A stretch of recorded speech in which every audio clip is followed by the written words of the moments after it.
पतंजलि विज्ञापन केस मामले में बाबा रामदेव ने एक बार फिर से सुप्रीम कोर्ट में माफी मांगी है। ये तीसरी बार है जब बाबा रामदेव ने माफी मांगी है। उन्होंने कोर्ट के सामने पेश होते हुए कहा कि किसी को भी खराब करने का हमारा कोई इरादा नहीं था। आयुर्वेद को रिसर्च बेस्ड एविडेंस के लिए, तथ्य पर लाने के लिए पतंजलि ने प्रयास किए हैं। आगे से इसके प्रति जागरूक रहूंगा। कार्य के उत्साह में ऐसा हो गया, आगे से नहीं होगा। इस पर कोर्ट ने कहा कि आप इतने मासूम तो नहीं हैं। ऐसा लग नहीं रहा है कि कोई हृदय परिवर्तन हुआ हो। अभी भी आप अपनी बात पर अड़े हैं। हम इस मामले को 23 अप्रैल को देखेंगे। बता दें, जस्टिस सीमा कोहली और जस्टिस अमानुल्लाह की बेंच के सामने बाबा रामदेव और बालकृष्ण तीसरी बार पेश हुए। बाबा रामदेव के वकील मुकुल रोहतगी ने कहा कि हम कोर्ट से एक बार फिर से माफी मांगते हैं।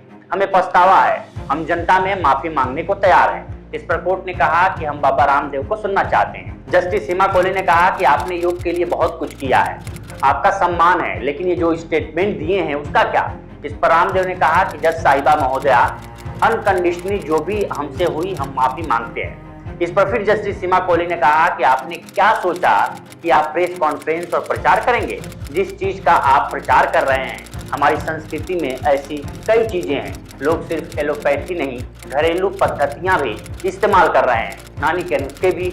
आप अपनी पद्धतियों के लिए दूसरे को खराब क्यों कह रहे हैं? इस पर बाबा रामदेव ने कहा कि किसी को भी खराब कहने का हमारा कोई इरादा नहीं था।